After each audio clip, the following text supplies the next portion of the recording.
There was once upon a time a king who had a great forest near his palace, full of all kinds of wild animals. One day he sent out a huntsman to shoot him a roe, but he did not come back. "Perhaps some accident has befallen him," said the king, and the next day he sent out 2 more huntsmen who were to search for him, but they too stayed away. Then on the 3rd day he sent for all his huntsmen and said, "Scour the whole forest through, and do not give up until you have found all 3. But of these also none came home again, none was seen again.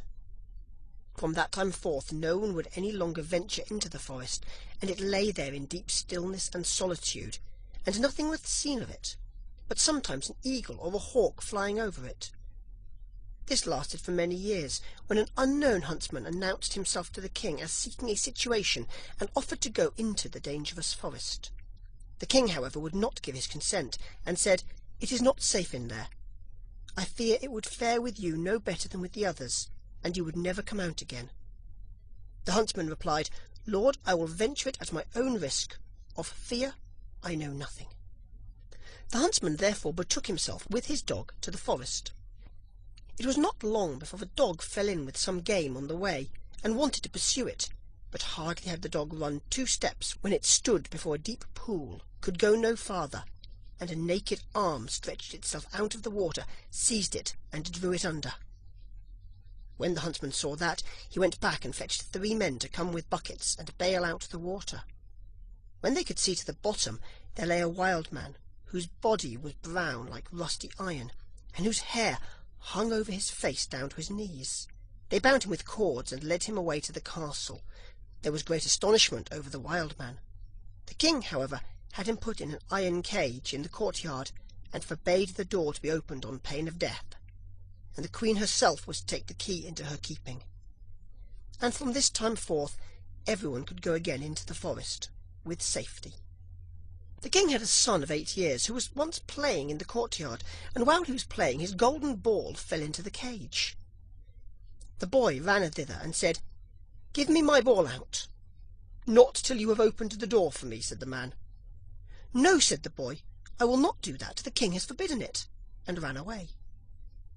The next day he again went and asked for his ball. The wild man said, "Open my door," but the boy would not. On the 3rd day the king had ridden out hunting, and the boy went once more and said, "I cannot open the door, even if I wished, for I have not the key."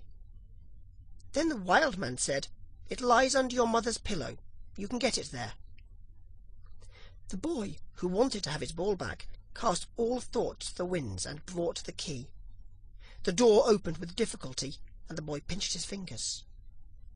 When it was opened, the wild man stepped out, gave him the golden ball, and hurried away. The boy had become afraid. He called and cried after him, "O wild man, do not go away, or I shall be beaten." The wild man turned back, took him up, set him on his shoulder, and went with hasty steps into the forest.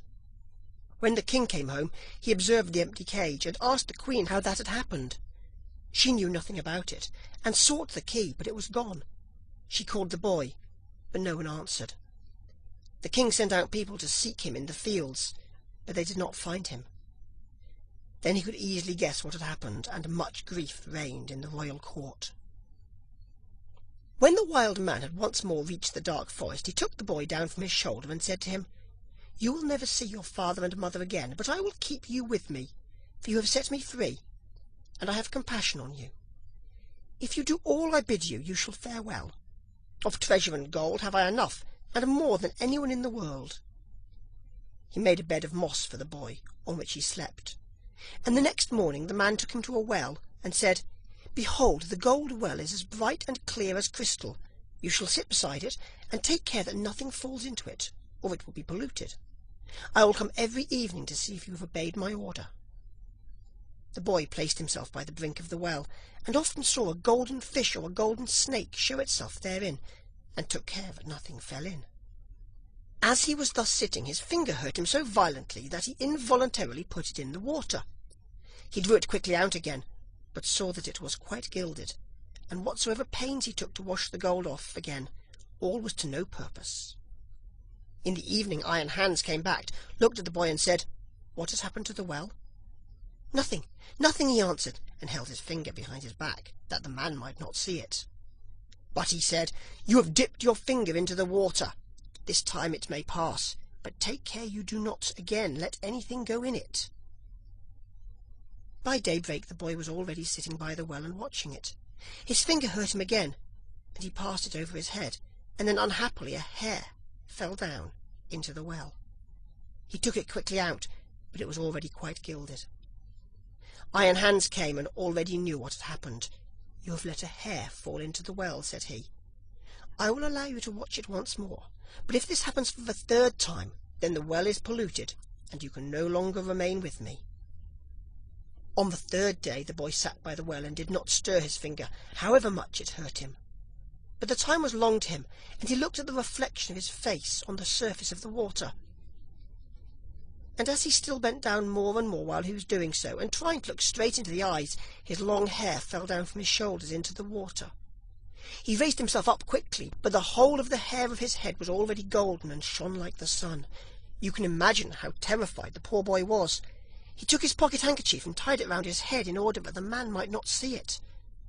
When he came, he already knew everything, and said, "Take the handkerchief off." Then the golden hair streamed forth, and let the boy excuse himself as he might, it was no use. "You have not stood the trial and can stay here no longer. Go forth into the world, and you will learn what poverty is. But as you have not a bad heart, and as I mean well by you, there is one thing I will grant you. If you fall into any difficulty, come to the forest and cry, 'Iron Hans,' and then I will come and help you. My power is great, greater than you think, and I have gold and silver in abundance." Then the king's son left the forest and walked by beaten and unbeaten paths ever onwards, until at length he reached a great city. There he looked for work, but could find none, and he learnt nothing by which he could help himself. At length he went to the palace and asked if they would take him in. The people at court did not at all know what use they could make of him, but they liked him, and told him to stay. At length the cook took him into his service, and said he might carry wood and water and rake the cinders together. Once, when it so happened that no one else was at hand, the cook ordered him to carry the food to the royal table. But as he did not like to let his golden hair be seen, he kept his little cap on. Such a thing as that had never yet come under the king's notice, and he said, "When you come to the royal table, you must take your hat off." He answered, "Ah, Lord, I cannot. I have a bad sore place on my head." Then the king had the cook called before him and scolded him, and asked how he could take such a boy as that into his service, and that he was to send him away at once. The cook, however, had pity on him, and exchanged him for the gardener's boy. And now the boy had to plant and water the garden, hoe and dig, and bear the wind and bad weather. One summer, when he was working alone in the garden, the day was so warm he took his little cap off, that the air might cool him. As the sun shone on his hair, it glittered and flashed, so the rays fell into the bedroom of the king's daughter, and up she sprang to see what that could be. Then she saw the boy and cried to him, "Boy, bring me a wreath of flowers." He put his cap on with all haste, and gathered wild flowers, and bound them together. When he was ascending the stairs with them, the gardener met him and said, "How can you take the king's daughter a garland of such common flowers? Go quickly and get another, and seek out the prettiest and rarest." "Oh no," replied the boy, "the wild ones have more scent and will please her better." When he got into the room, the king's daughter said, "Take your cap off. It is not seemly to keep it on in my presence." He again said, "I may not, I have a sore head." She, however, caught at his cap and pulled it off, and then his golden hair rolled down on his shoulders, and it was splendid to behold. He wanted to run out, but she held him by the arm and gave him a handful of ducats. With these he departed, but he cared nothing for the gold pieces. He took them to the gardener and said, "I present them to your children. They can play with them." The following day the king's daughter again called to him that he was to bring her a wreath of field flowers, and then he went in with it. She instantly snatched his cap and wanted to take it away from him, but he held it fast with both hands. She again gave him a handful of ducats, but he would not keep them, and gave them to the gardener for playthings for his children. On the third day things went just the same. She could not get his cap away from him, and he would not have her money. Not long afterwards the country was overrun by war. The king gathered together his people, and did not know whether or not he could offer any opposition to the enemy, who was superior in strength and had a mighty army. Then said the gardener's boy, "I am grown up, and will go to the wars also, only give me a horse." The others laughed and said, "Seek one for yourself when we are gone. We will leave one behind us in the stable for you." When they had gone forth, he went into the stable and led the horse out. It was lame of one foot, and limped hopplety-jib, hopplety-jib. Nevertheless he mounted it, and rode away to the dark forest. When he came to the outskirts, he called, "Iron Hands," 3 times so loudly that it echoed through the trees. Thereupon a wild man appeared immediately and said, "What do you desire?" "I want a strong steed, for I am going to the wars." "That you shall have, and still more than you ask for." Then the wild man went back into the forest, and it was not long before a stable boy came out of it, who led a horse that snorted with its nostrils and could hardly be restrained, and behind them followed a great troop of warriors entirely equipped in iron, and their swords flashed in the sun. The youth made over his 3-legged horse to the stable boy, mounted the other, and rode at the head of the soldiers. When he got near the battlefield, a great part of the king's men had already fallen, and little was wanting to make the rest give way. Then the youth galloped thither with his iron soldiers, broke like a hurricane over the enemy, and beat down all who opposed him. They began to flee, but the youth pursued and never stopped until there was not a single man left. Instead of returning to the king, however, he conducted his troop by byways back to the forest, and called forth Iron Hands. "What do you desire?" asked the wild man. "Take back your horse and your troops, and give me my 3-legged horse again." All that he asked was done, and soon he was riding on his 3-legged horse. When the king returned to his palace, his daughter went to meet him, and wished him joy of his victory. "I am not the one who carried away the victory," said he, "but a strange knight who came to my assistance with his soldiers." The daughter wanted to know who the strange knight was, but the king did not know, and he said, "He followed the enemy. I did not see him again." She inquired of the gardener where his boy was, but he smiled and said, "He has just come home on his 3-legged horse, and the others have been mocking him and crying, 'Here comes our hobblety-jib back again.'" They asked, too, "Under what hedge have you been lying sleeping all the time?" So he said, "I did the best of all, and it would have gone badly without me." And then he was still more ridiculed. The king said to his daughter, "I will proclaim a great feast that shall last for 3 days, and you shall throw a golden apple.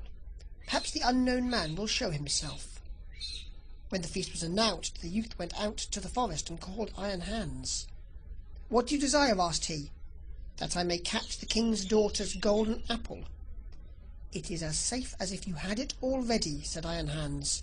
"You shall likewise have a suit of red armour for the occasion, and ride on a spirited chestnut horse." When the day came, the youth galloped to the spot, took his place among the knights, and was recognized by no one. The king's daughter came forward and threw a golden apple to the knights, but none of them caught it but he. Only as soon as he had it, he galloped away. On the second day, Iron Hands equipped him as a white knight, and gave him a white horse. Again he was the only one who caught the apple, and he did not linger an instant, but galloped off with it. The king grew angry and said, "That is not allowed. He must appear before me and tell his name." He gave the order that if the knight who caught the apple should go away again, they should pursue him, and if he would not come back willingly, they were to cut him down and stab him. On the third day he received from Iron Hands a suit of black armour and a black horse. And again he caught the apple. But when he was riding off with it, the king's attendants pursued him, and one of them got so near him that he wounded the youth's leg with the point of his sword. The youth nevertheless escaped from them, but his horse leapt so violently that the helmet fell from the youth's head, and they could see that he had golden hair. They rode back and announced this to the king. The following day the king's daughter asked the gardener about his boy. "He is at work in the garden. The queer creature has been at the festival too, and only came home yesterday evening. He has likewise shown my children 3 golden apples which he has won." The king had him summoned into his presence, and he came and again had his little cap on his head. But the king's daughter went up to him and took it off, and then his golden hair fell down over his shoulders, and he was so handsome that all were amazed. "Are you the knight who came every day at the festival, always in different colours, and who caught the 3 golden apples?" asked the king. "Yes," answered he, "and here the apples are." And he took them out of his pocket and returned them to the king. "If you desire further proof, You may see the wound which your people gave me when they followed me. But I am likewise the knight who helped you to your victory over your enemies. If you can perform such deeds as that, you are no gardener's boy. Tell me, who is your father?" "My father is a mighty king, and gold have I in plenty, as great as I require." "I well see," said the king, "that I owe my thanks to you. Can I do anything to please you?" "Yes," answered he, "that indeed you can. Give me your daughter to wife." The maiden laughed and said, "He does not stand much on ceremony, but I have already seen by his golden hair that he was no gardener's boy." And then she went and kissed him. His father and mother came to the wedding, and were in great delight, for they had given up all hope of ever seeing their dear son again. And as they were sitting at the marriage feast, the music suddenly stopped, the doors opened, and a stately king came in with a great retinue. He went up to the youth, embraced him, and said, "I am Iron Hans, and was by enchantment a wild man, but you have set me free. All the treasures which I possess shall be your property." This is the end of Iron Hans.